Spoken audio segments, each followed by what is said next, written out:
In today's video, I'm going to teach you how to add new row in Power BI Desktop. We'll walk through a clear, practical way to bring a new row into your existing data using Power Query, and I'll share tips to keep everything consistent and error-free. Start in Power BI Desktop on the Home tab. Click Transform Data to open the Power Query editor. This is where all your data shaping happens, and it's the right place to safely add information without breaking your model. Inside the Power Query editor, stay on the Home tab and choose Enter Data. This opens a simple grid where you can type in the exact values you want to add. Before you type anything, make sure the column headers here match the headers in your existing table. Matching names, spelling, and spacing are important because Power BI relies on those headers to align fields correctly.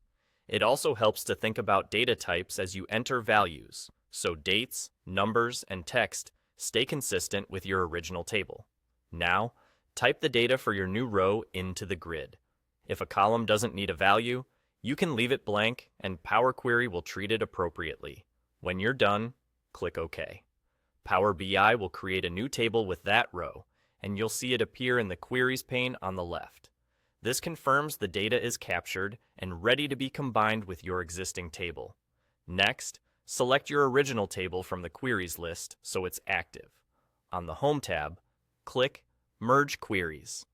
In the Merge dialog, use the drop-down to select the new table you just created. Then, click OK. This step brings the new data into the context of your original table so it can be incorporated alongside your existing rows. If your headers and field structures match, this process keeps everything aligned and predictable. And there you go. That's the complete flow. Open Power Query, use Enter Data to capture the new row with matching headers, confirm the new table appears in the Queries pane, return to your original table, and use Merge Queries to bring them together. A couple of closing tips to keep things clean.